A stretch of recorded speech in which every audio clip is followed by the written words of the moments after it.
हाँ, सम देखो, सम में लिखा है हम लोगों के पास दो मशीन है, प्लांट एंड मशीनरी और फर्नीचर, हम लोग के पास दो एसेट है, दो, उन लोग दोनों का रिटेन डाउन वैल्यू कितना है 1/4/2019, मतलब कॉस्ट प्राइस कुछ और होगा, डेप्रिसिएशन होते होते आज हम लोग 1/4/19 में दो मशीन और फर्नीचर का वैल्यू इतना है। परचेज ड्यूरिंग द ईयर, हम लोग इस साल कितना फर्नीचर खरीदे हैं 75,000 और मशीन कितना खरीदे हैं 1 लाख। सेल्स ड्यूरिंग 1920, सेल कितना कर दिए मशीन हम लोग 50,000 और फर्नीचर सेल कर दिए हैं 2,50,000। डेप्रिसिएशन रेट यहाँ पे दे दिया है 15% और 15%। तो लिख रहा है कि purchase of machinery includes one machine costing 40,000 purchased on इतना। अच्छा, तो बेसिकली इसमें बोल क्या रहा है, कैलकुलेट डेप्रिसिएशन एडमिसिबल और कैपिटल गेन इफ एनी। तो इसमें हम लोग को करना क्या होता है, देखो ये जब भी बोलेगा डेप्रिसिएशन कैलकुलेट करना है तो हम लोग के माइंड में आ जाना चाहिए कि ये पीजीबीपी चैप्टर है। अब डेप्रिसिएशन यहाँ कैलकुलेट अलग से करना क्यों सिखा रहा है, अकाउंट्स में तो हम लोग करके आए हैं, पर अकाउंट्स वाला डेप्रिसिएशन और टैक्स वाला डेप्रिसिएशन दोनों कैलकुलेट करने का तरीका अलग है। अकाउंट्स में हम लोग कैसे करते थे, वो दो मेथड लेते थे, स्ट्रेट लाइन मेथड और डिमिनिशिंग बैलेंस मेथड, और हम लोग टैक्स डेप्रिसिएशन कैलकुलेट कर लेते थे। पर टैक्स में वो दो मेथड का कोई एग्जिस्टेंस नहीं है। यहाँ पे सेक्शन 32 का रोल है।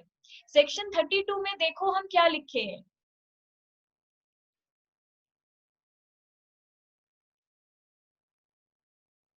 सेक्शन 32 में हम लिखे हैं कि in PGBP asset should be depreciate. अच्छा पहले सुन लो, इसमें हम लिखे हैं कि डेप्रिसिएशन टैक्स में कैसे कैलकुलेट होता है। यहाँ पे अच्छा, पहला डिफरेंस तो ये था कि वहां पे दो मेथड के थ्रू कैलकुलेट होता है, यहाँ पे सेक्शन में जो लिखा गया है वैसे कैलकुलेट होता है। दूसरा डिफरेंस क्या है, अकाउंट्स में हम लोग जिस दिन एसेट खरीद लिए उसी दिन से डेप्रिसिएशन शुरू हो जाता है। एसेट को यूज करो या मत करो इससे कोई मतलब नहीं है, एसेट खरीद लिए डेप्रिसिएशन शुरू। पर टैक्स में ऐसा नहीं होता है, टैक्स में जिस दिन पुट टू यूज किए हैं, जिस दिन यूज करना शुरू किए हैं वहां से डेप्रिसिएशन शुरू होता है। तीसरा डिफरेंस क्या है, वहां पे कंपनी को या बिजनेस को जो डेप्रिसिएशन देने का मन है वो अपना रेट ऑफ डेप्रिसिएशन डिसाइड करता है। अगर तुमको मन है देने का 10% तो तुम लोग दे दोगे 10%, मेरे को देने का मन है 15% तो हम देंगे 15%। अकाउंट्स में कहीं पे लिखा नहीं है कि इस एसेट पे इतना ही डेप्रिसिएशन देना होगा, पर टैक्स में रेट ऑफ डेप्रिसिएशन डिसाइडेड है कि अगर प्लांट एंड मशीनरी है तो उसके ऊपर हमको 15% देना होगा, अगर रेसिडेंशियल बिल्डिंग है तो 5% देना होगा, ये सारा चीज यहाँ पे रिटेन है। तो तीसरा डिफरेंस था रेट ऑफ डेप्रिसिएशन के ऊपर। फोर्थ डिफरेंस क्या है, फोर्थ डिफरेंस है वहां पे हम लोग जितना महीना यूज करते हैं उतने महीने का ही डेप्रिसिएशन देते हैं। अगर 3 महीना यूज करते हैं तो 3 महीने का डेप्रिसिएशन देते हैं। पर टैक्स में हम लोग देखते हैं एसेट को हम लोगों ने 180 डेज यूज किया है या नहीं, 180 दिन। अगर 180 डेज यूज किए हैं या उससे ज्यादा यूज किए हैं तो फुल रेट ऑफ डेप्रिसिएशन, अगर उससे कम यूज किए हैं जैसे कि 178 डे ही यूज किए हैं एक साल में तो हाफ रेट ऑफ डेप्रिसिएशन। जैसे कि एक प्लांट एंड मशीनरी है उसका रेट ऑफ डेप्रिसिएशन है 15%, उसको हम लोग यूज किए हैं 200 डेज तो डेप्रिसिएशन कितना देंगे, पूरा 15%। पर अगर उस मशीन को हम लोग यूज किए हैं 170 डेज तो रेट ऑफ डेप्रिसिएशन देंगे 7.5%, 15% का हाफ। तो ये चार डिफरेंस है अकाउंट्स के डेप्रिसिएशन में और टैक्स के डेप्रिसिएशन में। तो अब हम लोग इस सम में आ जाते हैं, यहाँ एक एक करके सारे मशीन के लिए करना पड़ेगा। पहले है, अच्छा इसका फॉर्मेट क्या है, फॉर्मेट होता है opening WDV, add purchase, less sale, आ जाएगा क्लोजिंग डब्ल्यूडीवी। ये देखने का जरूरत नहीं है कि कौन से डेट पे किसको, अगर सेल भी पहले किए हैं और परचेज बाद में किए हैं तो भी हम लोग परचेज पहले ही लिखेंगे और सेल बाद में ही लिखेंगे। फॉर्मेट इसमें कांस्टेंट है, opening WDV plus purchase minus cell closing WDV आ जाएगा। तो ये लिखना शुरू करो।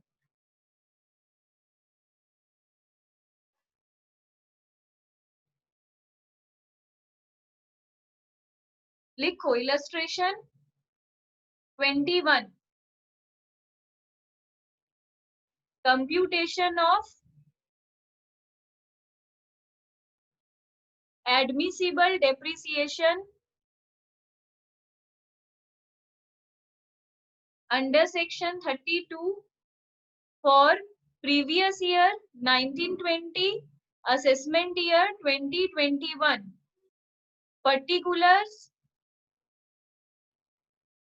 और 2 अमाउंट कॉलम, ये हम लोगों का फॉर्मेट है। सबसे पहले हम लोग लिखेंगे ब्लॉक 1। ब्लॉक 1 का मतलब क्या होता है, एसेट 1। तो पहला एसेट को यहाँ पे ब्लॉक 1 लिखा जाता है, जो कि है प्लांट एंड मशीनरी। ठीक है,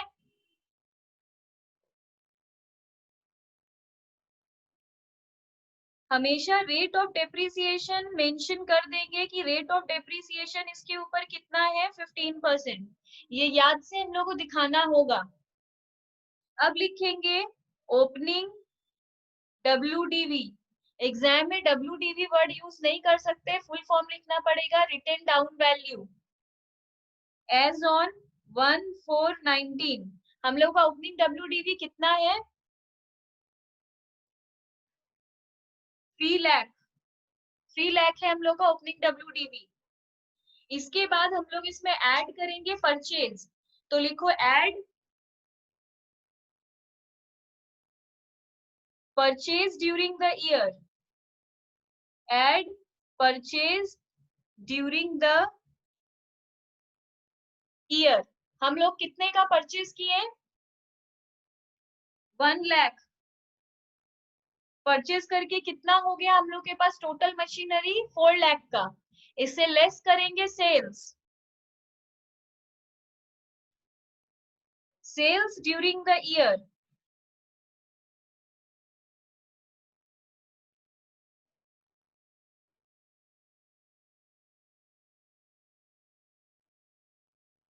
हम लोग सेल कितने का किए, 50,000 का।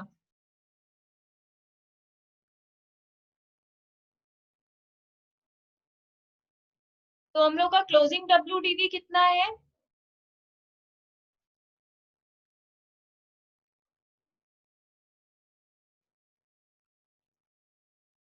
3,50,000। Closing WDV as on 31/3/20, 3,50,000।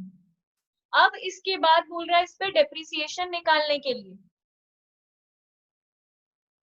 तो इस पे डेप्रिसिएशन कितना होगा, यही हम तुम लोगों को सिखा रहे हैं। ये फॉर्मेट कोई भी बना लेता है, इस फॉर्मेट को बनाने में कोई इशू नहीं है। प्रॉब्लम आता है कि डेप्रिसिएशन कितना होगा। अब देखो इसमें बेसिकली डेप्रिसिएशन निकाला कैसे जाता है। अगर ये हम लोग को नहीं बोलता है कि वो कब सेल किया है, तो हम लोग मानते हैं कि 180 डेज यूज करके किया है। अब ध्यान से समझो, यहाँ पे हम लोग के पास पहले से कितना एसेट था, 3 लाख का एसेट हम लोग के पास पहले से था। इस साल हम लोगों ने कितने का खरीदा, 1 लाख का खरीदा। तो टोटल हम लोग के पास कितना एसेट हो गया, 4 लाख का। उसमें से हम लोग ने 50,000 बेचा है। तो अभी ये पता नहीं है कि 3 लाख से बेचे हैं कि 1 लाख से बेचे हैं। तो हमेशा यही अज्यूम्ड रहता है कि फीफो मेथड फॉलो कर रहे हैं, मतलब जो पहले था उससे पहले बेच रहे हैं। तो ये 50,000 जो हम लोग बेच रहे हैं वो 3 लाख से बेच रहे हैं। तो 3 लाख में से अगर 50,000 बेच चुके, तो लास्ट में हम लोग के पास कितना बचा होगा, 2,50,000।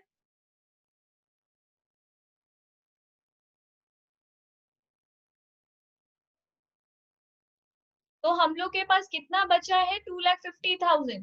उसमें 15% डेप्रिसिएशन।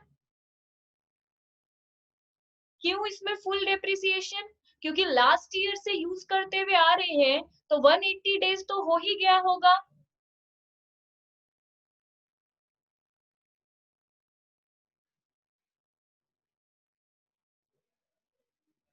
तो 37,500 हो गया। में एक और इंफॉर्मेशन है, सम को पढ़ो। सम में लिखा है जो हम लोग का परचेज दिया हुआ है 1 लाख का, उसमें एक मशीन है जो हम लोग 40,000 1 लाख में 40,000 को अलग डेट पे खरीदे हैं। देखो इसमें क्लियरली अलग से लिखा है नीचे अदर इंफॉर्मेशन में, purchase of machinery includes one machine costing 40,000 purchased on 7/11/19।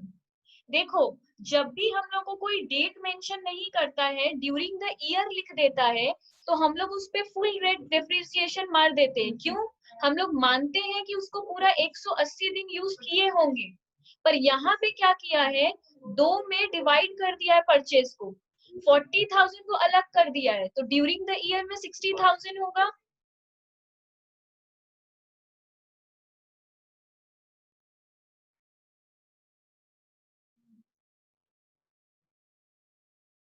तो ड्यूरिंग द ईयर हम लोग खरीदे 60,000 का, और 7/11/19 में खरीदे थे 40,000 का।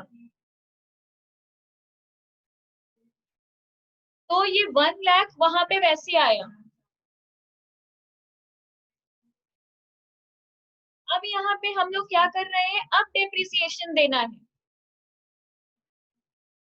तो देखो जो वो 3 लाख है उसमें से हम लोग 50,000 सेल किए होंगे, तो 2,50,000 के ऊपर 15% दे रहे हैं। अब ये जो 60,000 भी है वो भी पूरा साल यूज किए हैं, तो 60,000 के ऊपर भी पूरा 15% ही देंगे।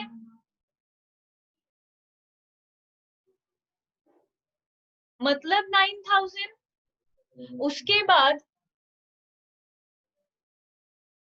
उसके बाद जो 40,000 है वो पूरा साल हम लोग यूज नहीं किए। देखो 180 दिन यूज नहीं किए, वो हम लोग 7 नवंबर को खरीदे हैं। 7 नवंबर से 31 मार्च तक 180 दिन नहीं होता है, मतलब 40,000 पे हम लोग 7.5% देंगे।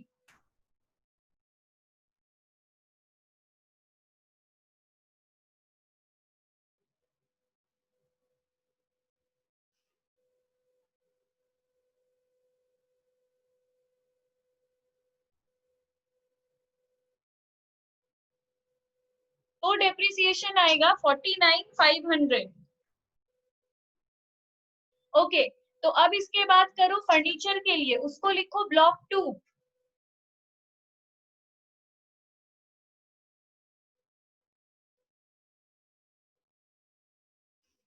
रेट सीधे ब्रैकेट में भी लिख सकते हैं 15%, जरूरी नहीं है कि पूरा रेट ऑफ डेप्रिसिएशन लिख कर दिखाएं।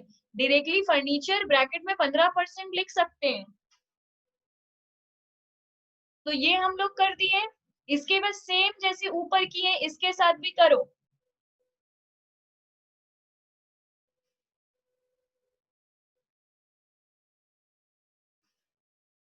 ओपनिंग WDV एज ऑन 1/4/19, इसका ओपनिंग WDV कितना है, 1,50,000। फिर एड परचेज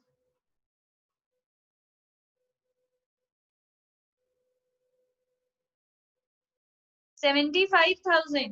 इसके बारे में नीचे कोई इंफॉर्मेशन नहीं है, इसलिए इसको ब्रेक करेंगे नहीं, तो आएगा 2,25,000।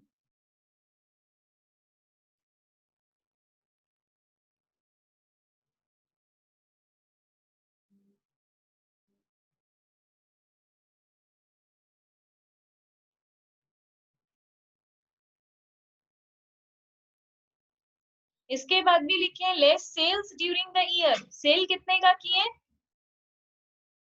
2,50,000।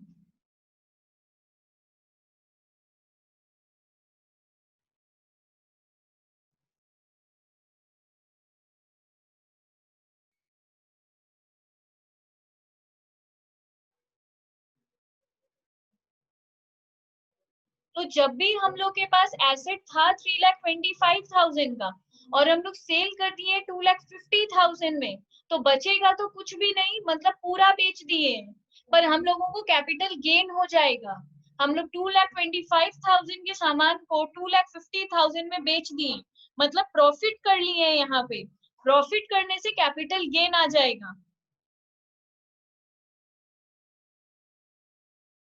बट जब भी इस तरह कैपिटल गेन निकलता है तो उसको शॉर्ट टर्म कैपिटल गेन बोलते हैं, क्योंकि हम लोग के पास ये इंफॉर्मेशन नहीं है कि एग्जैक्टली कब खरीदे, कि हम लोग लॉन्ग टर्म के लिए तो मंथ काउंट करना पड़ता है, तो मंथ काउंटिंग का पॉसिबिलिटी नहीं है, इसलिए इसको शॉर्ट टर्म ही मानते हैं। तो कितना का गेन हो गया, 2,50,000 माइनस 2,25,000।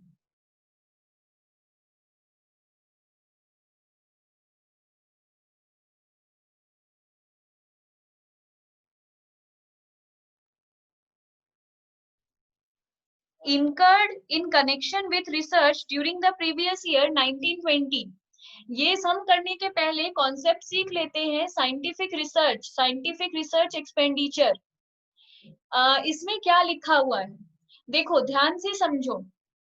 साइंटिफिक रिसर्च एक्सपेंडिचर का मतलब होता है कि साइंटिफिक चीजों पे कहीं रिसर्च हो रहा है और उसके ऊपर एक्सपेंस होता है तो क्या करें। अगर इसमें दो चीज कवर्ड होता है, एक इन हाउस रिसर्च, एक डोनेशन। इन हाउस रिसर्च का मतलब होता है हम लोग खुद ही रिसर्च कर रहे हैं और उसमें एक्सपेंस हो रहा है। जैसे कि हम लोग देख सकते हैं, वो कोई मिल गया हमें, वो खुद के ही घर में खुद ही रिसर्च कर रहा था, तो उसमें उसका एक्सपेंस होता होगा, उसको कहते हैं इन हाउस रिसर्च। और डोनेशन पोर्शन होता है, कहीं और रिसर्च होता है, हम लोग सिर्फ डोनेट कर देते हैं। तो दो बात आता है रिसर्च के ऊपर। अगर इन हाउस रिसर्च होता है तो उसके ऊपर क्या रूल है, तो हम लोग कुछ इक्विपमेंट खरीदते होंगे, लैंड खरीदते होंगे, उसके ऊपर बिल्डिंग बनाते होंगे, तो ये सारा खर्चा करते होंगे। लैंड खरीदना, उसके ऊपर घर बनाना मतलब बिल्डिंग, उसके ऊपर इक्विपमेंट्स खरीदना, उसके बाद हम लोग कुछ एम्प्लॉयज रखते होंगे जिसको सैलरी देते होंगे, तो ऐसा करके बहुत सारा खर्च होता है। अब आ जाते हैं, तो इस खर्च का हम लोग को डोनेशन एग्जेम्पशन कैसे मिलता है, डिडक्शन कैसे मिलता है। डेफिनेटली साइंटिफिक रिसर्च को गवर्नमेंट इनहेंस कर रहा है, हम लोग को अपॉर्चुनिटी दे रहा है कि आप लोग रिसर्च करो, क्योंकि इंडिया अगर रिसर्च नहीं करेगा तो हर जिंदगी भर हम लोग को बाहर से सामान खरीदना पड़ेगा, इसलिए रिसर्च को गवर्नमेंट बहुत बेनिफिट देता है। तो अगर हम लोग लैंड खरीदते हैं तो उसके ऊपर 100% डिडक्शन है, बिल्डिंग बनाते हैं 100% डिडक्शन है, हम लोग कुछ भी करते हैं तो ये जो खरीदते हैं इक्विपमेंट खरीदते हैं, सब कुछ के ऊपर 100% डिडक्शन है। सैलरी भी जो पे करते हैं एम्प्लॉय को, उसके ऊपर 100% डिडक्शन है। तो कहने का मतलब है सारी चीजों के ऊपर 100% डिडक्शन है।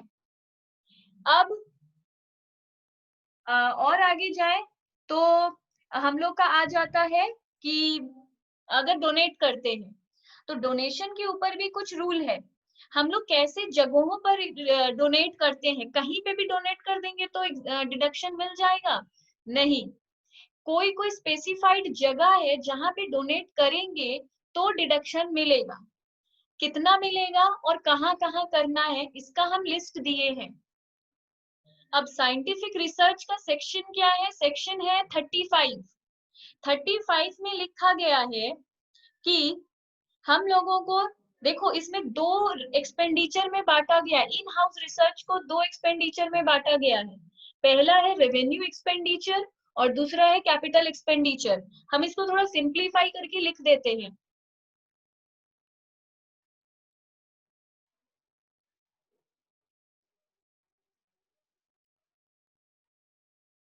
देखो जो साइंटिफिक एक्सपेंडिचर है, साइंटिफिक रिसर्च,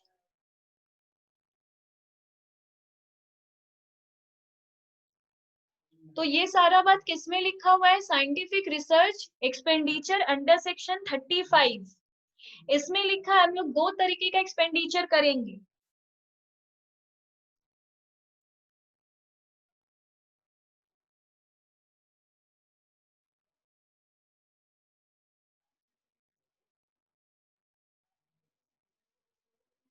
तो पहला हम लोग अपने घर में ही रिसर्च कर रहे हैं, उसमें खर्च हो रहा है, और दूसरा कहीं और रिसर्च होता है, हम लोग सिर्फ डोनेट करते हैं।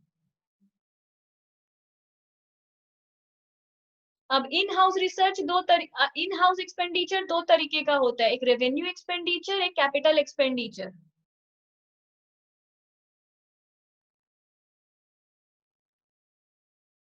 ये दो तरीके का होता है।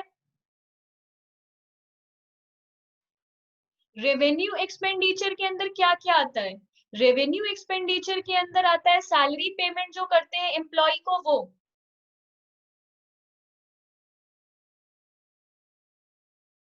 दूसरा, हम लोग कुछ रॉ मटेरियल खरीद कर लाते हैं, वो।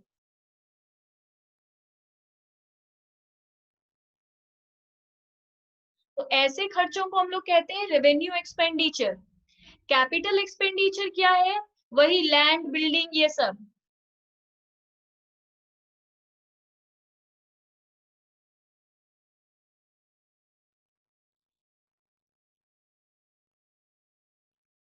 तो लैंड, बिल्डिंग, इक्विपमेंट, ये सब को हम लोग कहते हैं कैपिटल एक्सपेंडिचर। ये हम लोग के अकाउंट्स के नॉलेज से हम लोग को पता है।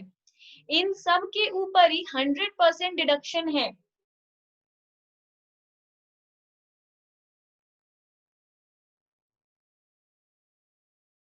पूरा 100% डिडक्शन मिल जाएगा।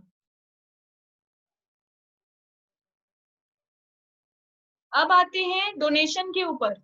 डोनेशन कहाँ करेंगे? पेमेंट टू नेशनल लेबोरेटरी और यूनिवर्सिटी। ये पूरा बात मेरा लिखा हुआ है नोट्स में, तो हम अभी यहाँ लिख नहीं रहे हैं, शॉर्ट में हम खाली लिख रहे हैं। अगर नेशनल लैब में करें या फिर आईआईटी में करें,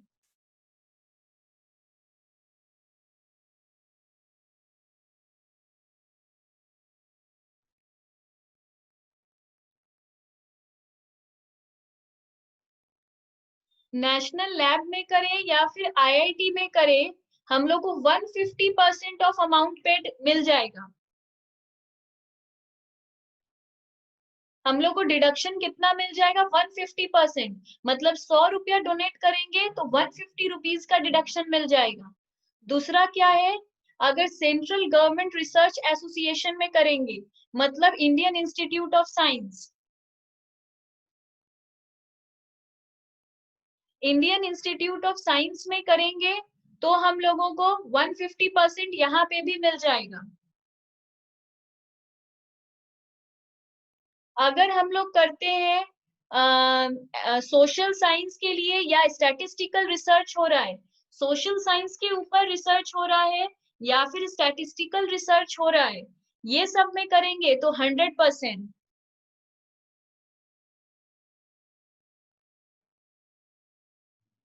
तो स्टैट्स का रिसर्च हो रहा है तो ये, और एक अप्रूव्ड इंडियन कंपनी अगर रिसर्च कर रहा है,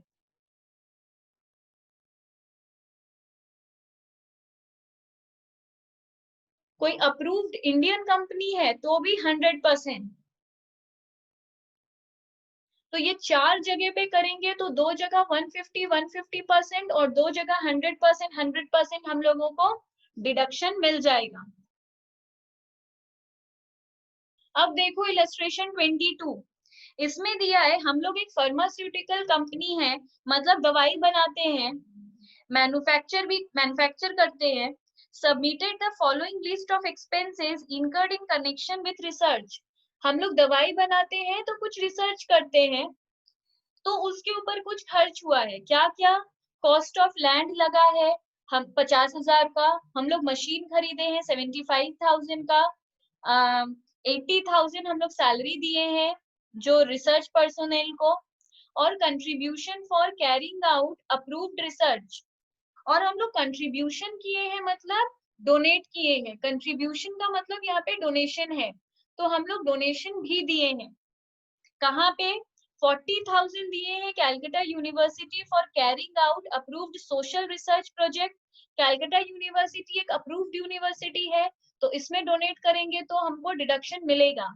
calculate the amount of deduction admissible for scientific research. तो बताओ साइंटिफिक रिसर्च करने के लिए हम लोग को कितने का डिडक्शन मिल जाएगा?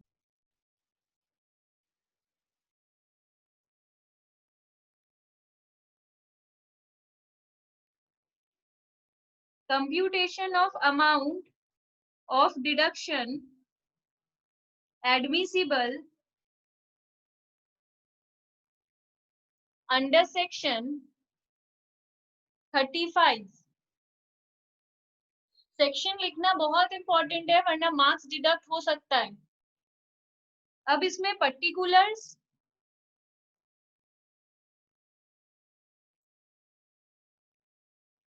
और 2 amount column.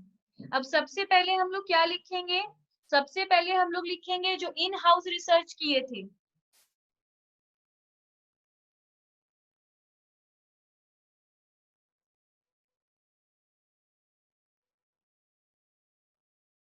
In house research expenditure के ऊपर हम लोग का कैसे टैक्स लगेगा? इसमें हम लोग का लगेगा कॉस्ट ऑफ लैंड,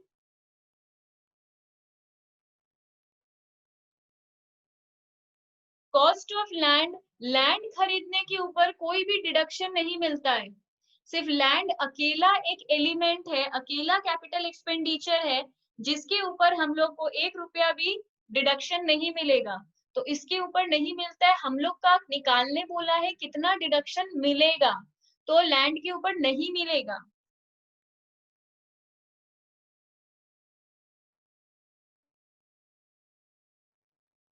तो इसके ऊपर मेरे को कोई डिडक्शन नहीं मिला, पर बाकी चीज के लिए मिलेगा।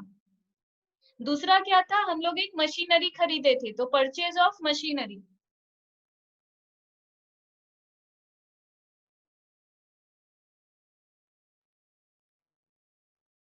अच्छा, हम एक चीज और बता देते हैं। देखो, जब भी हम लोग ये जो हम लोग मशीन खरीदे हैं, अच्छा हाँ, एक चीज बता रहे हैं, ये तुम्हारा चेंज होकर इस साल 150% हो गया है। मेरे नोट्स में वो स्टिल 100% लिखा हुआ है, उसको जाके वहां पे हम चेंज करवा देंगे। ये डिडक्शन अब 150% हो चुका है।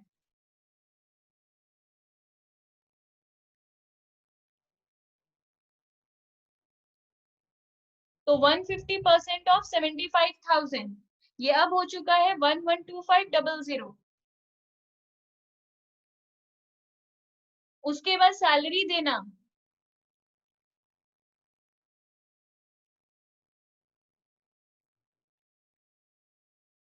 150% ऑफ 80,000, 1,20,000 ऐड करके कितना आएगा?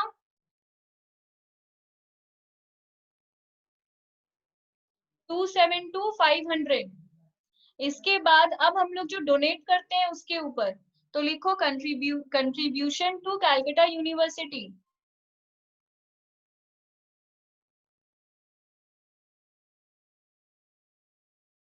यहाँ हम लोग को कितना मिलेगा? यहाँ हम लोग को मिलेगा पूरा 100%।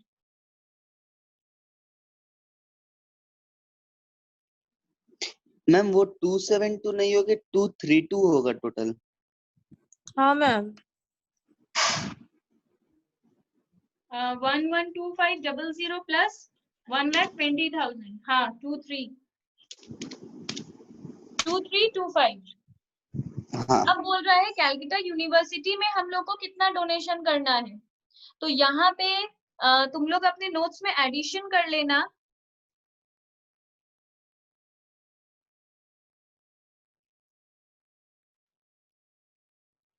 ये अब 100% हो चुका है, ये जो पोर्शन है अब ये भी 100% हो चुका है, और मेरे नोट्स में आईआईटी के साथ ही यूनिवर्सिटी भी है, यहाँ नहीं लिखे हैं।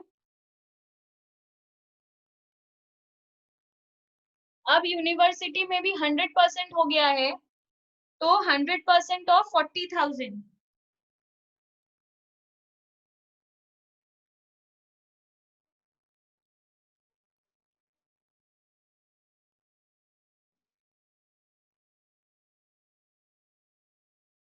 तो मेरे को टोटल डिडक्शन कितने का मिलेगा? 232500 प्लस 40,000, तो आएगा 272500।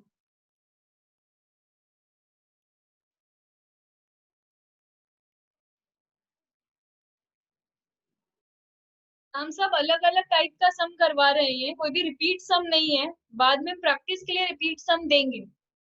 इलस्ट्रेशन 23 में बोल रहा है ए और बी दो पार्टनर है ए बी एंड कंपनी में, अ रजिस्टर्ड प्रोफेशनल फर्म, ये पार्टनरशिप फर्म है, sharing profit and losses equally, हम लोग प्रॉफिट और लॉस इक्वली शेयर करते हैं, मतलब ए और बी।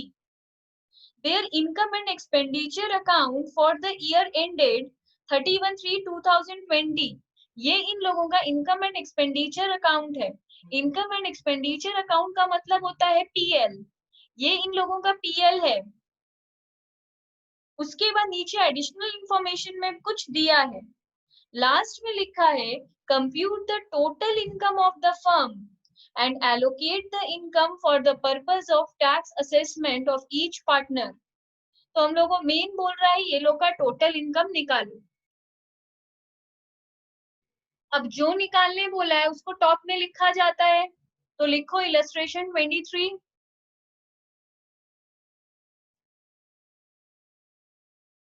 इसमें निकालने क्या बोला है, टोटल इनकम, तो लिखेंगे कंप्यूटेशन ऑफ टोटल इनकम।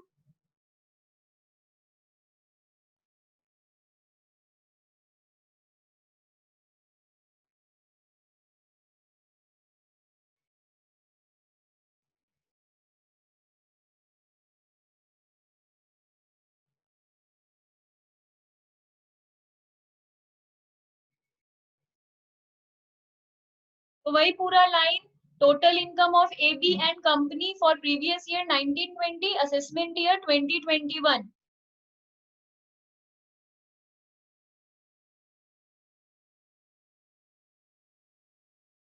इसमें पर्टिकुलर्स और 2 कॉलम।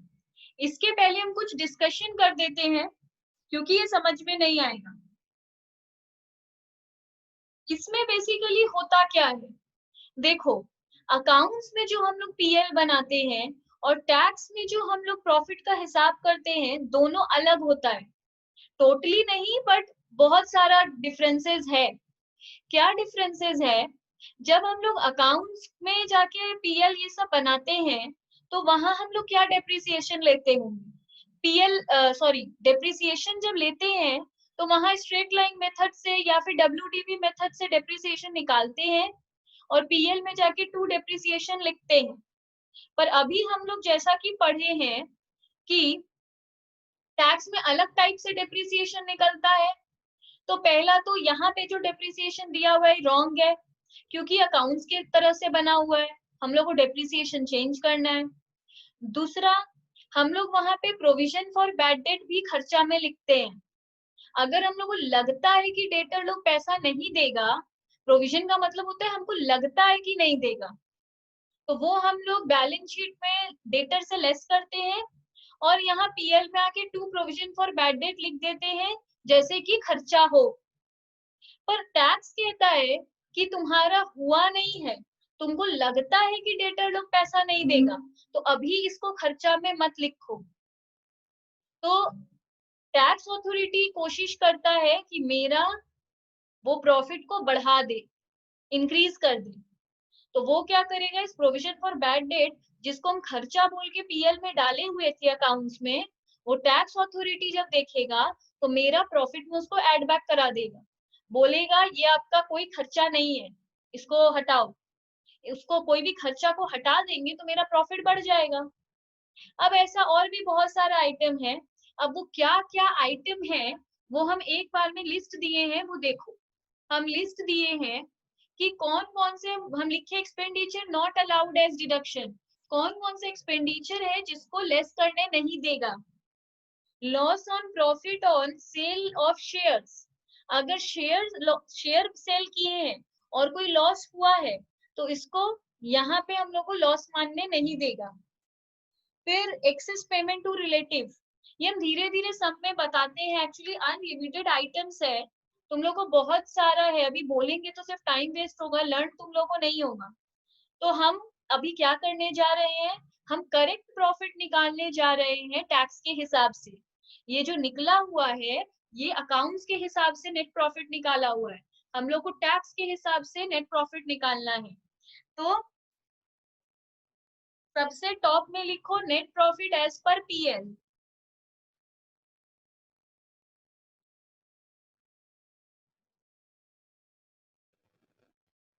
तो पीएल के हिसाब से नेट प्रॉफिट कितना है?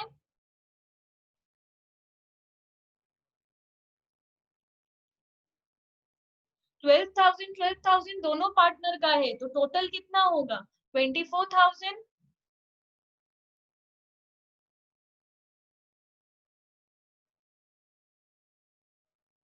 तो मेरा पीएल के हिसाब से प्रॉफिट कितना आया है? 24,000। पर ये करेक्ट प्रॉफिट नहीं है अकॉर्डिंग टू टैक्स, तो इसको रेक्टिफाई कर रहे हैं। पहले तो तुम लोग सम्स का पीएल देखो।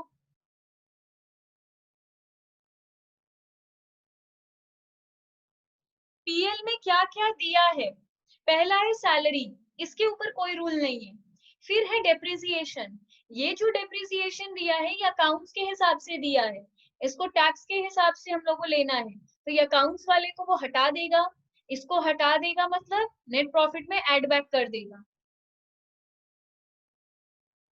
तो पहले हेडिंग दो एक्सपेंडिचर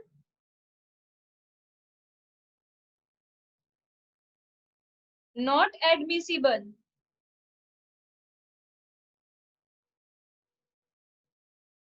एक्सपेंडिचर नॉट एडमिसिबल, इसमें पहला है डेप्रिसिएशन एज पर बुक्स।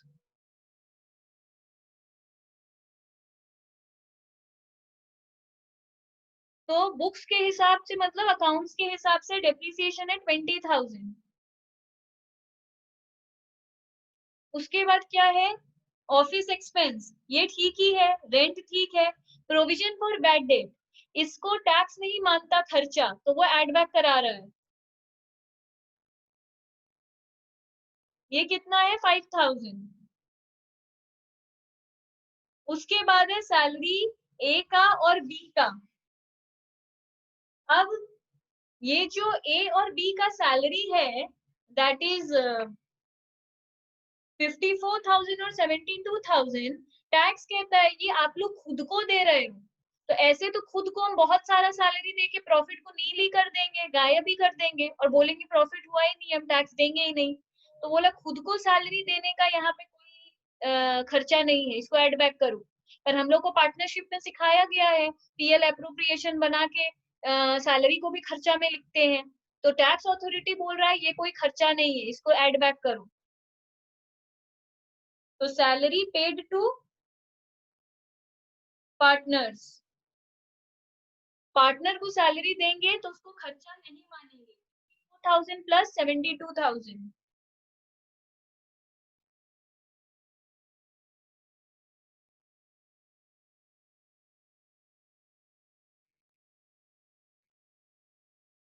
तो ये आया 1,26,000।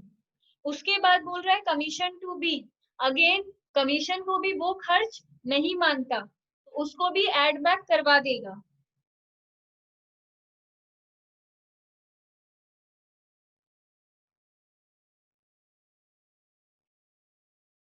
Commission paid to partner 9,000। उसके बाद है इंटरेस्ट ऑन कैपिटल।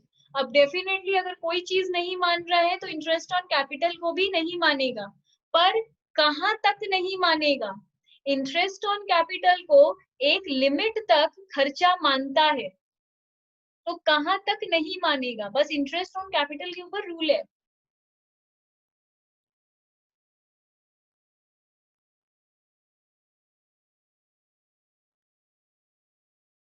ये 12%, जो 12% तक, ये 20% है ना, 12% तक उसको नहीं मानता, वो 12% तक मानेगा। 12% से ज्यादा इंटरेस्ट ले लेंगे तो नहीं मानेगा। तो ये कितना ले लिया है? 20%। तो ए का 20% है 8,000, तो 12% तक मानेगा, मतलब 8% को वो लोग नहीं मानेगा। तो अगर 20% है मेरा 8,000, तो 8% कितना होगा?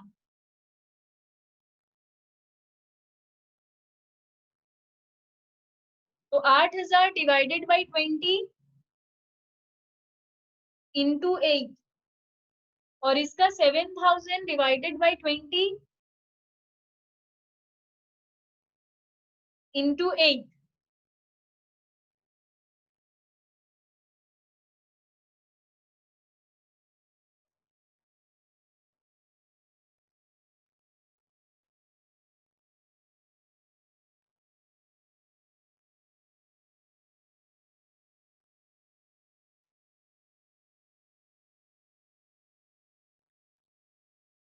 तो 6,000 को ये इंटरेस्ट ऑन कैपिटल नहीं मानता।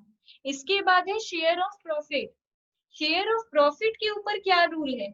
शेयर ऑफ प्रॉफिट के लिए अभी यहाँ पे कुछ नहीं है, वो ठीक ही है, लेस हो सकता है। वो तो लेस नहीं हुआ है, वो तो आया है। तो प्रॉफिट ही तो 24,000 है जिससे शुरू किए, तो उसको कुछ नहीं करना है, वो छोड़ दो। उसके बाद हम लोग को बोल रहा है इनकम साइड में आओ। इनकम साइड में बोल रहा है कंसल्टेंसी फीस। देखो, इनकम में भी गवर्नमेंट का है कि अकाउंट्स में हम लोग को नहीं पता कि कोई हेड बोलकर भी कुछ होता है।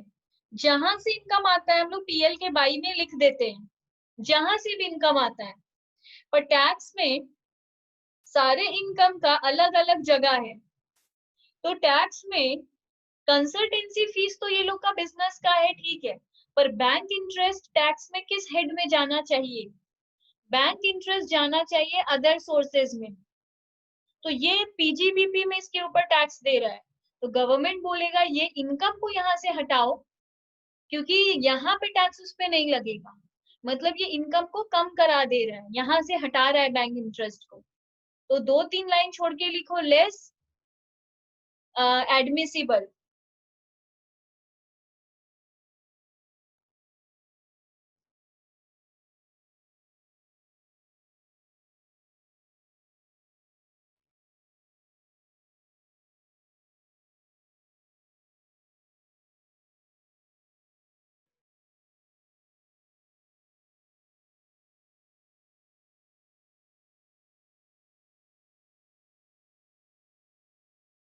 इसका लिख रहे हैं बैंक इंटरेस्ट ब्रैकेट में taxable under the head other sources. ये टैक्सेबल है अदर सोर्सेज में, यहाँ नहीं।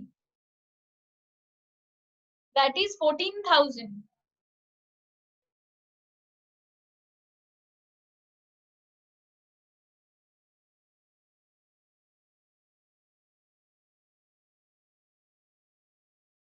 अब नीचे का वो पढ़ो, एडिशनल इंफॉर्मेशन। जितना देखकर पीएल को करना था वो काम हम कर दिए। अब जो चीज पे कुछ और बोलना चाहता है सम, तो नीचे का एडिशनल इंफॉर्मेशन देखो। इसमें बोल रहा है office expense include penalty to customs. ये इसके ऊपर क्या है? देखो, दो बात पे गवर्नमेंट हम लोग से पेनल्टी या फाइन लेता है। पहला, अगर हम लोग कोई एक्ट तोड़ देते हैं या फिर कोई कॉन्ट्रैक्ट तोड़ देते हैं। कॉन्ट्रैक्ट तोड़ना और एक्ट तोड़ना दोनों अलग बात है। कॉन्ट्रैक्ट तोड़ने का मतलब होता है, हम तुम लोग के साथ कॉन्ट्रैक्ट किए थे कि तुम लोग को 6 मंथ्स पढ़ाएंगे और तुम लोग मेरे को इसके बदले 6,000 दोगे, और हम 6 मंथ्स में तुम लोग का सिलेबस ओवर करेंगे। और इसके ऊपर हम पेपर साइन किए, तुम लोगों ने भी पेपर साइन किया। तो ये बन गया कॉन्ट्रैक्ट तुम लोग के और मेरे बीच। अब हम पैसा लेने के बाद 2 महीना तो पढ़ाएं, पर उसके बाद हम नहीं पढ़ा रहे हैं। तो ये हम क्या किए? Breach of contract. हम तुम लोगों के साथ एक कॉन्ट्रैक्ट को तोड़ दिए। इस अगर तुम लोग मेरे ऊपर केस करोगे तो हमको, अगर तुम लोग जीत जाते हो तो मेरे को फाइन देना पड़ेगा, पेनल्टी देना पड़ेगा। तो ये मेरा एक खर्चा है। दूसरा, हम कोई एक्ट ब्रेक कर दिए, मतलब सोचो जीएसटी एक एक्ट के अंदर है, कस्टम्स एक्ट होता है, मतलब सेल्स ऑफ गुड्स एक्ट होता है, बहुत सारा एक्ट है। हम उसमें वो एक्ट फॉलो नहीं किए और रूल तोड़ दिए, तो अगर वहां पे भी गवर्नमेंट में से पेनल्टी और फाइन लेगा। तो टैक्स बोलता है कॉन्ट्रैक्ट तोड़ने पे अगर आप कोई फाइन देते हो तो आपको खर्चा में लिखने नहीं मिलेगा, और खर्चे में लिखने मिलेगा। पर अगर आप ब्रीच ऑफ एक्ट करते हो, मतलब एक्ट तोड़ते हो और उसके लिए फाइन भरते हो, तो हम उसको खर्चा में लिखने देंगे। मतलब एक्ट वाले को लिखने देंगे, कॉन्ट्रैक्ट वाले को लिखने नहीं देंगे। ये बात तुम लोग को याद रखना होगा। अब एडिशनल इंफॉर्मेशन का पहला नंबर पढ़ो। इसमें हम लोग को बोल रहा है एक ऑफिस एक्सपेंस जो ऊपर दिया हुआ था ना 58,000 का, जिसमें मैंने कुछ नहीं किया, मैंने बोला ऑफिस एक्सपेंस है, लेस करने तो मिलेगा ही। पर नीचे बता रहा है उसमें पेनल्टी टू कस्टम घुसा दिए हैं। पेनल्टी टू कस्टम घुसा दिए मतलब हम कस्टम्स को कोई पेनल्टी पे किए थे 5,000 का, और वो ऑफिस एक्सपेंस बोलकर ऊपर घुसा दिए हैं। आज वो मतलब हमको गवर्नमेंट को पता चला है कि ऑफिस एक्सपेंस जो 58,000 का हम दिखाए हैं, उसमें 5,000 कस्टम्स को पेनल्टी दिए हैं, वो वाला है। कस्टम्स को जो पेनल्टी दे रहे हैं वो एक्ट ब्रेक किए होंगे। कस्टम का कोई एक्ट, कस्टम्स एक्ट है, उस कस्टम के एक्ट को हम लोग तोड़े होंगे, तभी आज पेनल्टी लिया है। तो वो हम लोग को लेस करने नहीं मिलेगा, तो यहाँ पे हम लोग उसको ऐड बैक कर देंगे। तो ऑफिस एक्सपेंस में घुसा दिए थे कि दिखे नहीं, बाद में वो रिवील हो गया है। एक्ट तोड़ने से जो फाइन लगता है वो लेस करने नहीं मिलता है, तो यहाँ हम लोग उसको ऐड बैक कर रहे हैं।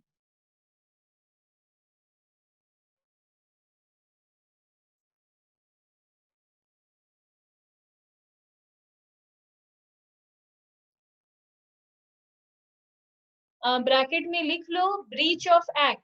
याद रहेगा, जब भी कोई एक्ट तोड़ोगे तो वो लेस करने नहीं मिलेगा, मतलब 5,000। उसके बाद दिया है डेप्रिसिएशन आईटी एक्ट के हिसाब से कितना है, वो हम लोग का 17,000 है। ये लेस करने मिलेगा क्योंकि वो डेप्रिसिएशन हम लोग को नहीं मिला था, पर ये वाला हम लोग को मिलेगा, तो इसको लेस कर दो।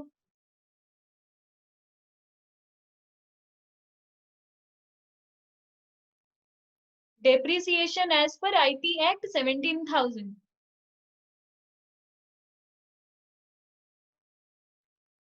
अब पूरे ऐड वाले पोर्शन को ऐड करके बाहर भेजो।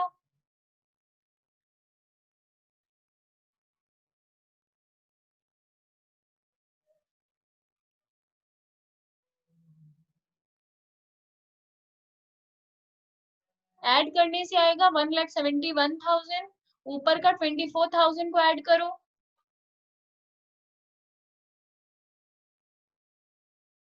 आएगा 1,95,000। अब नीचे भी दोनों फिगर को ऐड करो,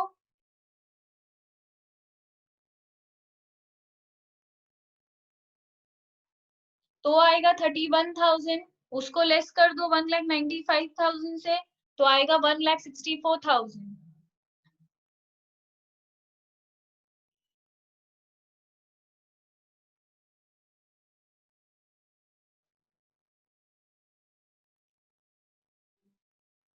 अब यहाँ के बाद आगे रूल क्या, ये खत्म नहीं हुआ है।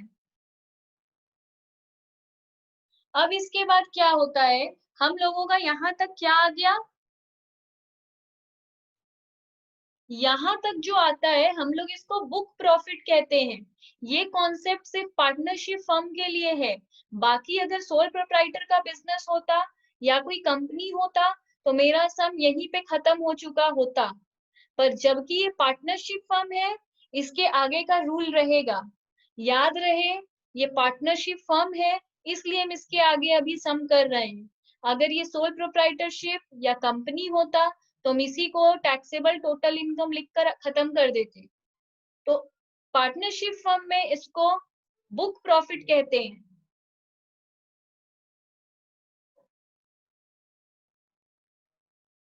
इसको बुक प्रॉफिट कहते हैं। इसका क्या, बुक प्रॉफिट से हम लोग का, देखो हम लोग कुछ खर्चा था ना जो एड बैक करवा दिया था, जैसे सैलरी पेड टू पार्टनर, वो हम लोग को क्या किया था, बोला था ये तो आप लोग खुद को दे रहे हो, ये कोई खर्चा नहीं है, इसको एड बैक करो। पर वो लोग क्या करेगा, बाद में इसको अलग से हम लोग को कुछ रुपया लेस करने देगा, क्योंकि रियल में तो पार्टनर लोग सैलरी ले रहा है ना। तो बाद में हम लोग बोलते हैं कि अरे कुछ तो लेस करने दीजिए, बिजनेस का तो खर्चा है ना। तो बोलता है ठीक है, हम लोग कुछ रुपए आपको लेस करने दे देंगे। तो हम लोग बोलते हैं कितना, तो बोलता है वर्किंग्स कर लीजिए, उसमें जितना आएगा उतना आपको लेस करने दे देंगे।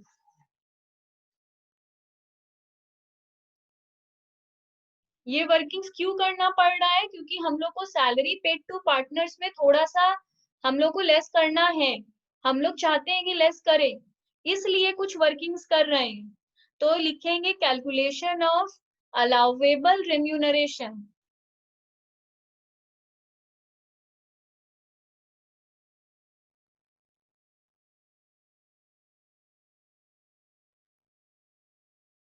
कितना रेम्यूनरेशन लेस करने मिलेगा?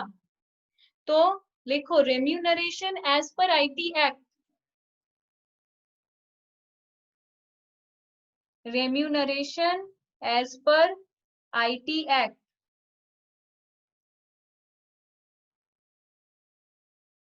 हम लोग को कितना मिलेगा? देखो टोटल हम लोगों का कितना था, जो लिखो 90% ऑफ बुक प्रॉफिट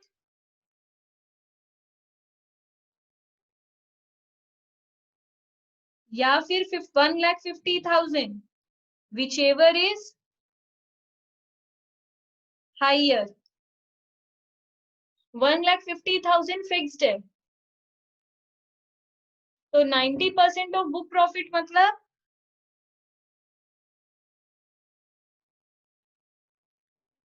90% ऑफ 1,64,000, 147600, 147600 में और 1,50,000 में, which ever is higher, that is 1,50,000। तो 1,50,000 हम लोग का आया, तो इतना हम लोग को लेस करने मिल जाएगा। रियल में हम लोग कितना दिए थे? अच्छा उसके बाद देखो हम लोगों को सैलरी, ये सब सैलरी हम लोग का रियल में कितना था?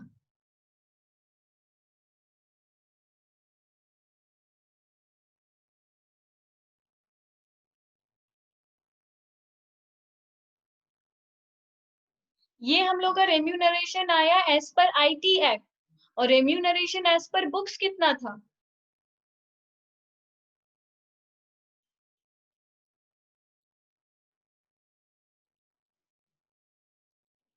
रेम्यूनरेशन एज पर बुक था सैलरी का 54,000, एक और जन का सैलरी 72,000, और बी का कमीशन 9,000। टोटल कितना आ रहा था? 1,35,000।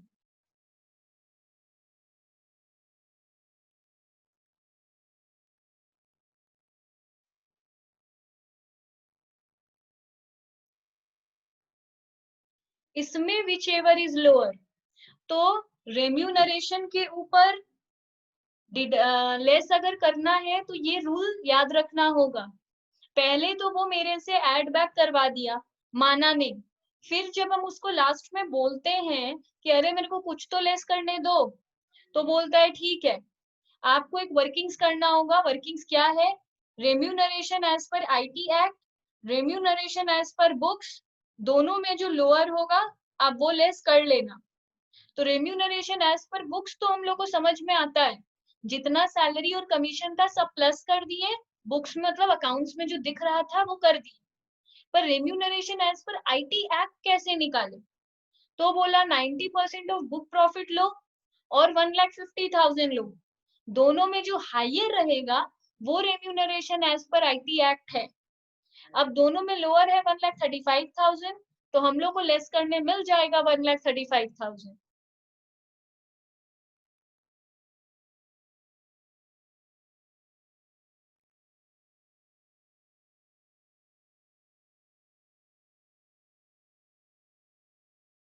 तो लिखेंगे रेम्यूनरेशन टू पार्टनर्स 1,35,000।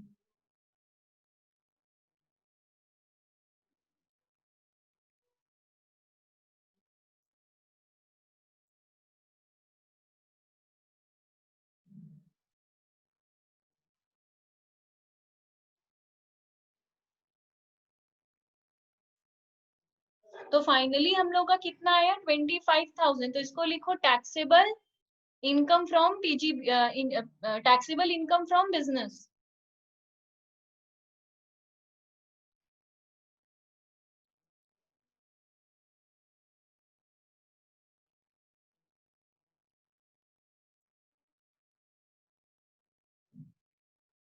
अब यहाँ पे हम लोग को टोटल इनकम निकालने बोला है, तो इनकम फ्रॉम अदर सोर्सेज भी करना होगा।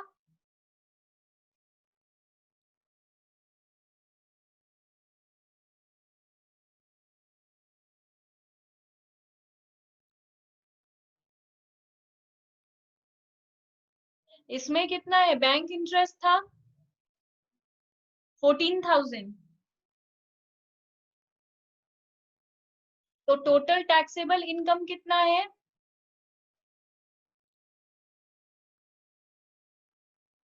टैक्सेबल टोटल इनकम लिखो।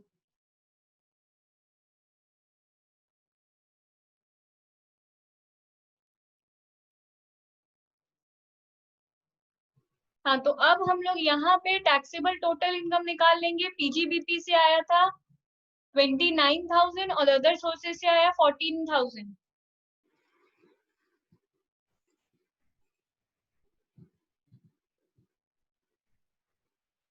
तो हम लोग का टोटल इनकम है 43,000। सुनो इलस्ट्रेशन 24, इसमें बोला है हम लोगों को एक टीएल दिया है of mister x. Mister x मतलब ये कोई पार्टनरशिप फर्म नहीं है। उसके बाद बोल रहा है ये सोल प्रोप्राइटर का सम है, तो इसमें बुक प्रॉफिट ये सब का कॉन्सेप्ट नहीं है। एड लेस करके जो आ जाएगा वही आंसर है। तो इसमें हम लोग को बहुत सारा अच्छा, इसमें बोला compute his gross total income.